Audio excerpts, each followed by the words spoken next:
You're watching SME OnPoint. My name is Diabo Seto. Thank you so much for staying with us, and I hope you are enjoying the festive season and thinking about your side hustles. You're thinking about entrepreneurship as you round off 2025. But you should also know that small businesses are often described as the backbone of South Africa's economy, yet many of them continue to struggle to survive and grow. To unpack these issues, a seasoned entrepreneur and thought leader, Siyabonga Magadla, has launched a groundbreaking new book that examines the challenges, the lessons and opportunities shaping South Africa's entrepreneurial landscape. He has launched his new book titled Entrepreneurship, Now a Matter of Urgency. The book looks at the pivotal role that SMMEs should play as encouragement for economic and social transformation. It also explores missed opportunities that have contributed to the slow growth of small businesses in South Africa. Siyabonga is with me in studio to explain more about the book. Siyabonga, thank you so much. I love the color, first of all. Okay. And when I held it, the first thing I went to, I saw the conclusion where you say that entrepreneurship is a solution and that it should be considered. But tell me about your thought process of putting this book together and your journey as an entrepreneur. All right. No, thank you very much, Diabo, and thanks for having me, and greetings to the viewers. Look, the book, I think, over and above the normal objectives of informing as well as educating, it's intended to inspire action. Sure. Amongst South Africans, all of us. I mean, to help position small, medium and micro enterprises to assume their rightful place in society, yes, which is to be catalysts for economic growth as well as employment creation. Because you would know that small, medium and micro enterprises have got the ability to drive economic growth. Yes. They are engines of local economies. They've got the ability to absorb those who've got limited skills as well as low levels of education. So they play a significant role in society in terms of some of the challenges that we confront, high levels of unemployment, yes, levels of inequality, and so on. Yeah. So the book is intended to then inspire some form of action amongst all of us to help these small businesses yes, assume their rightful position. Yeah. Siyabonga, the challenges are well documented that entrepreneurs globally face, and perhaps our challenges in South Africa are maybe somewhat peculiar because of the makeup of the country. But I'm more interested in the lessons that we have learned. There's a few things that I saw here about how to use money effectively, etc. Tell me about the pivotal lesson that someone who's watching us now, it's December, and they're thinking, next year I really want to start my entrepreneurial journey, but I want to learn from lessons from this book before I even make those mistakes. Yeah, look, you're correct. I mean, but some of the challenges that SMMEs are facing, you'd find that they are in the main universal. And I think that's some of the insights that I was able to generate as I was doing research for the book itself. But also because I'm an entrepreneur myself, so I'm always interested in immersing myself with knowledge, learning lessons from other countries, how they operate and they approach the issue of entrepreneurship. And I think one of the things that we need to advise those who want to consider going into business, I mean, is the question of information. Gather as much information as possible about the sector that you want to go into. Because if you go into a space where you've got limited knowledge, chances of you not succeeding are very high. And one of the things that is often encouraged when people are considering business is to look at your interest as well as your passions.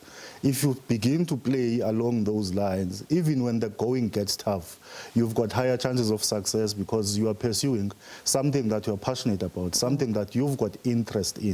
So it's always important that as and when you consider going into business, you also look at your interest as well as passions. Yeah. It will take you a long way. I was just looking at chapter 5. You talk about entrepreneurship and reality check, and you refer to a report that talks on AI and the role of AI in entrepreneurship. As a something that is growing, the advent of artificial intelligence in businesses. Do you think that there's an opportunity for up-and-coming entrepreneurs to start using AI to come up with groundbreaking businesses in the South African context? Of course there is. There's a lot of scope in that space.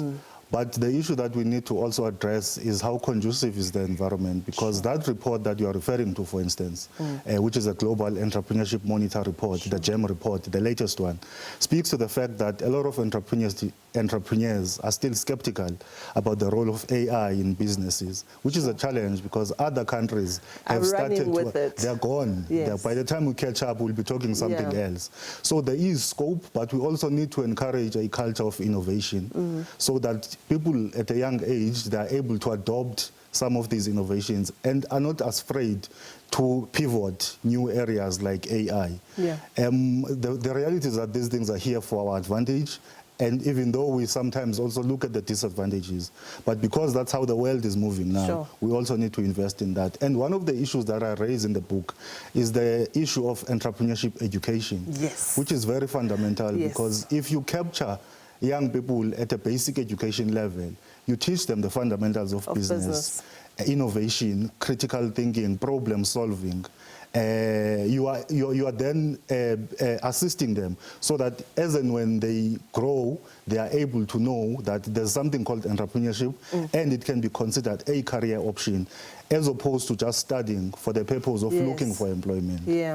Siyabonga, we've had a great chat. I wish we could talk more about it, but where does one get a copy of your book so that, you know, maybe we can bless our friends with the books? Look, the book is available online. The website is sabooks.co.za. sabooks.co.za. And how much does it retail for? It retails for 300 rands. We're currently in conversation with Take a Lot. They've agreed to take it on board. So from January, it will also be available on Take a Lot. Fantastic.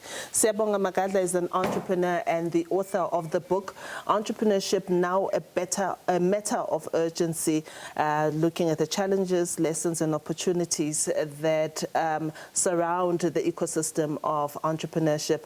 Thank you so much for your time. Thank you. And I hope that I'll be able to get a few copies that I can share with you. But if you head over to our Facebook page at SME OnPoint, I'll let you know how I can bless a few people with the copy of this book for Christmas.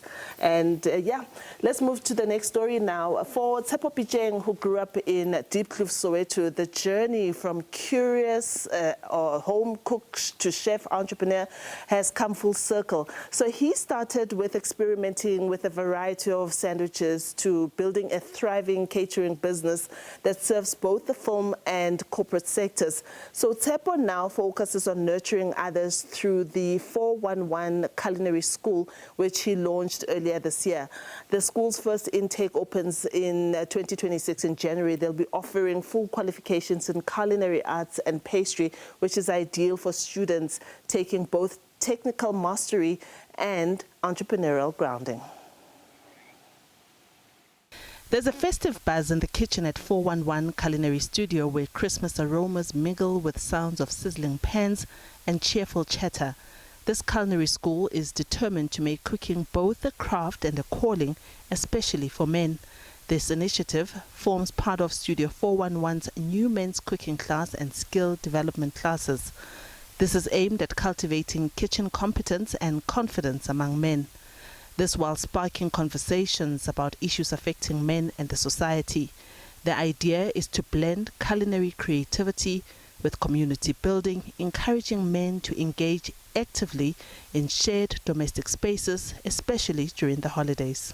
The class came as something that we call Men of Hope, and definitely that actually sparked my eye, and that sparked my mind to say, you know what?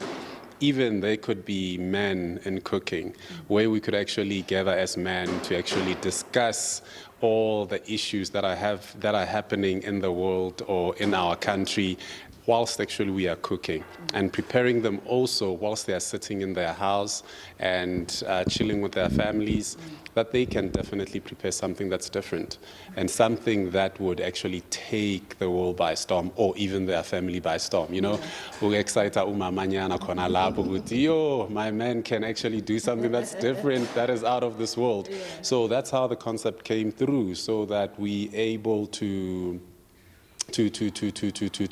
make sure that these guys are just kept in a right way of preparing, of making sure food is great, and of also in how we actually start from preparing the food so that they know the food safety part of things.